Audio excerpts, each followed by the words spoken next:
আসসালামু আলাইকুম। নারকেল দিয়ে কলমি শাক ভাজি করব। প্রথমে আমি শুকনো মরিচ 3টা ছিঁড়ে ছিঁড়ে দিয়ে দিলাম তেলের মধ্যে।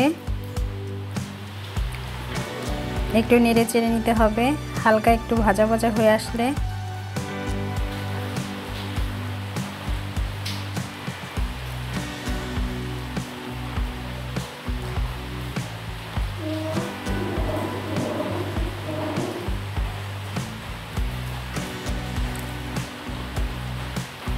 হালকা একটু ভাজা ভাজা হয়ে আসলে এর মধ্যে আমি পেঁয়াজ কুচি অ্যাড করলাম।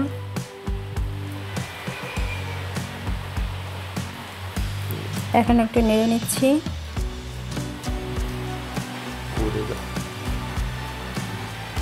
চুলার আঁচটা মিডিয়ামে রেখেছি।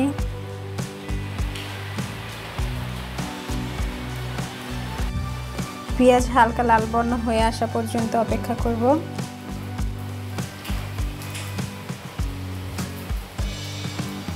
কলমি শাক ভাজি করতে হলে প্রথমে ধুয়ে নিতে হবে।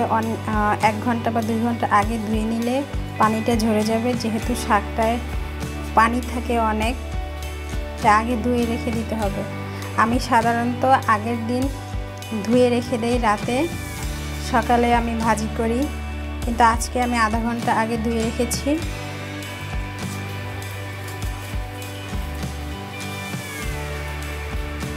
আবার একটু নেড়ে নিচ্ছি।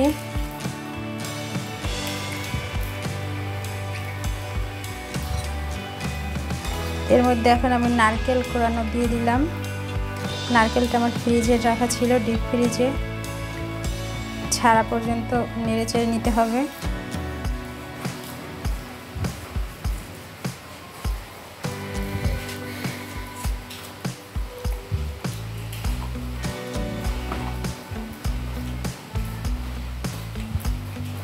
রান্নাটা হচ্ছে গিয়ে একটু সময় দিয়ে রান্না করলে রান্নার স্বাদ বেড়ে যায়। তাড়াহুড়ো করে রান্না করলে রান্না আসলে মজা হয় না। একটু সময় নিয়ে করতে হবে।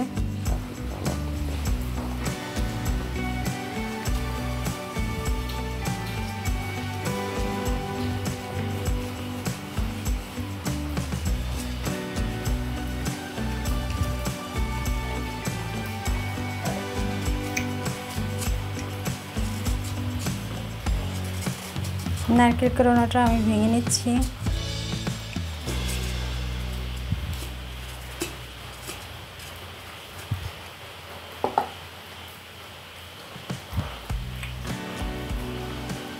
একটু নেড়ে নিতে হবে যাতে কড়াইতে লেগে না যায়।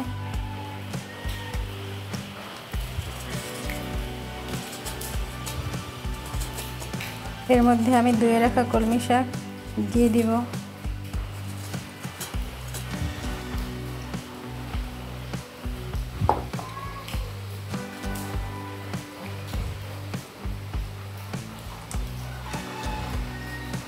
এ পর্যায়ে ধুয়ে রাখা কলমি শাকটা দিয়ে দিলাম।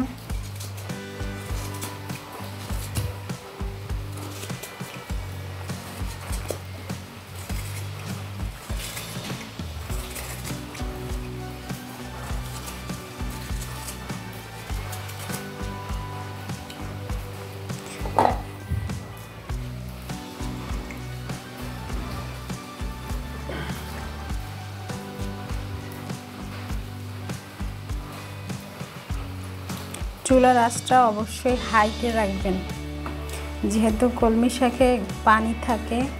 তারপরে আজকে আমি আধা ঘন্টা আগে ধুয়ে রেখেছি, আমি চুলার আঁচ হাইয়ে রেখেছি। আপনারা যখন শাক ভাজি করবেন চুলার আঁচটা হাইয়ে রাখবেন। লবণ অ্যাড করছি। লবণ যে যার স্বাদ মতো দিবেন। আমরা ভাতে লবণ খাই না, যে সেজন্য সবজি বা শাক যেটাই রান্না করি না কেন একটু বেশি দিয়ে দিই। কাঁচামরিচ অ্যাড করছি।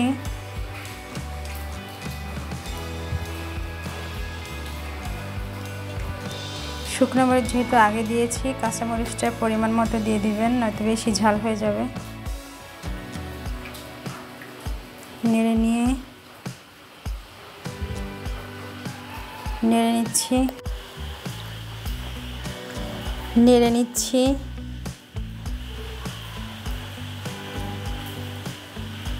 ভালোভাবে নেড়ে নিতে হবে।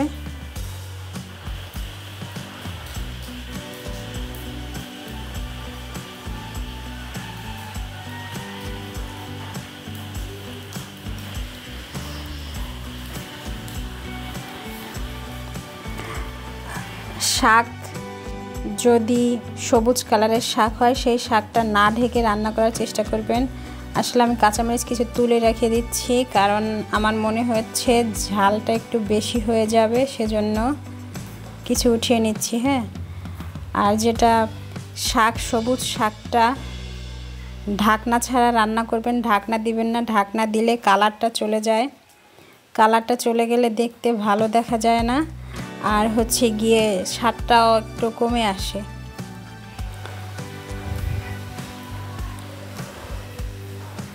একটু ঘন ঘন নেড়ে নিয়ে রান্না করতে হবে।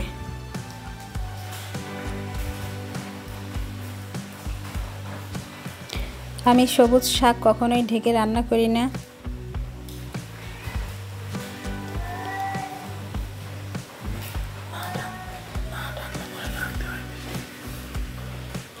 একটু ঘন ঘন নেড়ে নিতে হবে।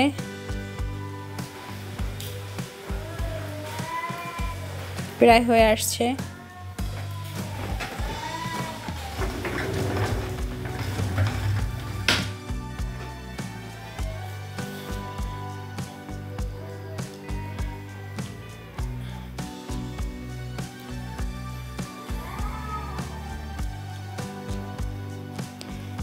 এভাবে একটু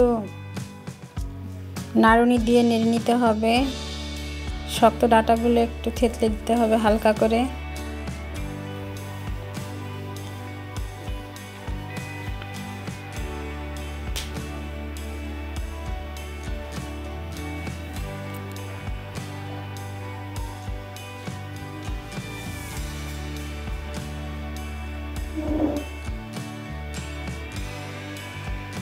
শাক দিয়ে কত পানি বের হয় দেখেন। আমি আধা ঘন্টা আগে ধুয়ে রেখেছি, তারপর অনেকটা পানি বের হয়েছে। চুলার আঁচটা অবশ্যই হাইতে রাখবেন।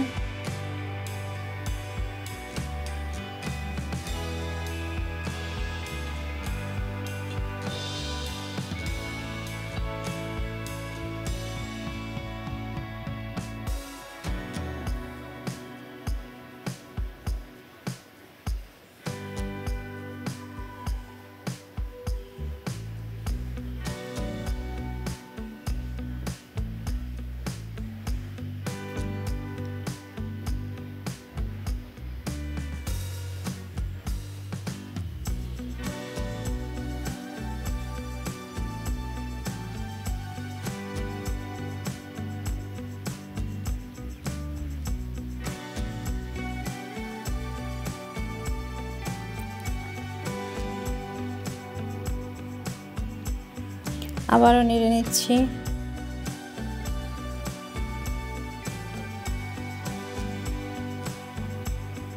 নাড়ুনি দিয়ে হালকা করে থেতলে দিচ্ছি।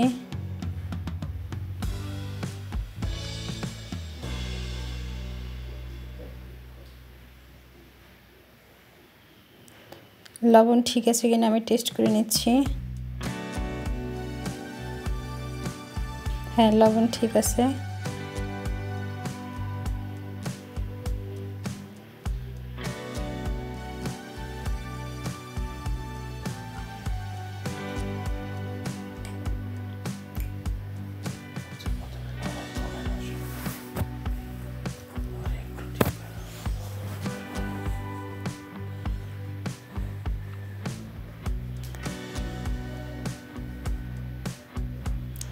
লবণটা আসলে কম হলে পরেও দেয়া যায়, প্রথমে একটু কম দেওয়াই ভালো। বেশি হয়ে গেলে সেটা কমানোটা অসম্ভব হয়ে যায়, বিশেষ করে ভাজিতে।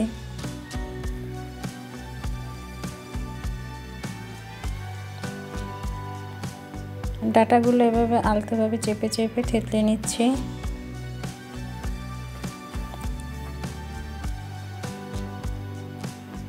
অলমোস্ট হয়ে আসছে।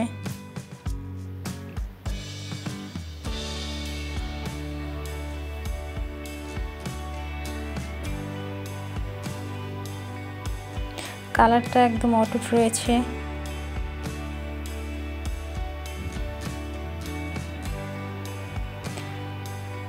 কোনো খাবার দেখে ভালো লাগলে বেশিরভাগ টাইম খেতেও স্বাদ হয়, খেতেও ভালো লাগে। সবুজ শাক, বিশেষ করে সবজিটাও অনেক সময় রান্না করা যায় না ঢেকে, কিন্তু শাকটা অবশ্যই না ঢেকে রান্না করবেন, ঢাকনা না দিয়ে।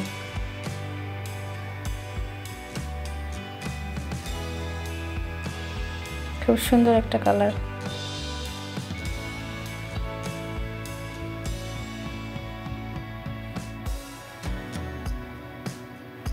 ভেঙে নিতে হবে আলতোভাবে।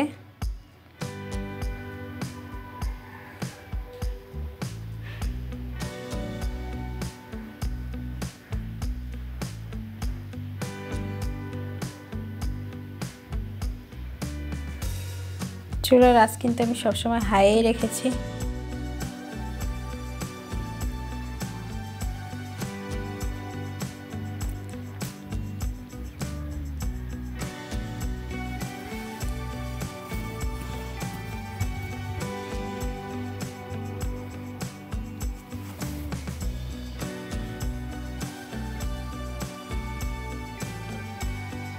আমি আমার চ্যানেলে প্রতিদিনকার রান্নাবান্নাই দিয়ে থাকি।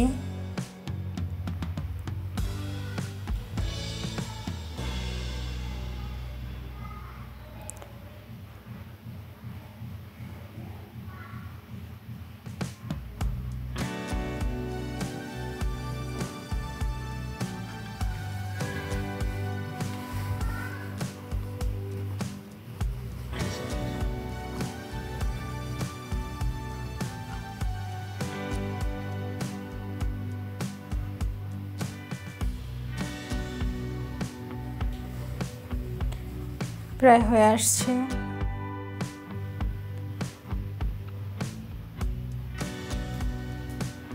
প্রতিদিনকার রান্না যদি আপনাদের ভালো লেগে থাকে তাহলে আমার চ্যানেলটি সাবস্ক্রাইব করবেন। কিছু জানতে হলে কমেন্টস করে জানাবেন।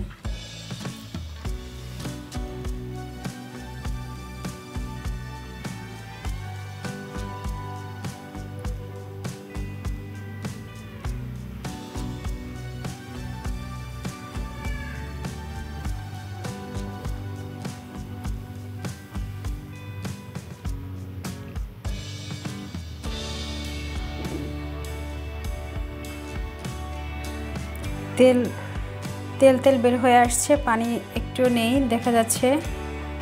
এ পর্যায়ে আমার রান্নাটা কমপ্লিট হয়ে গেছে।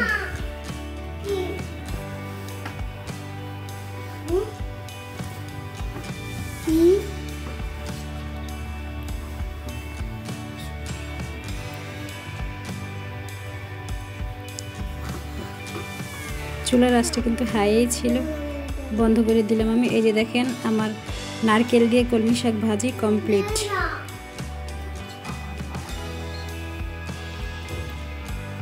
Thank you for watching my video.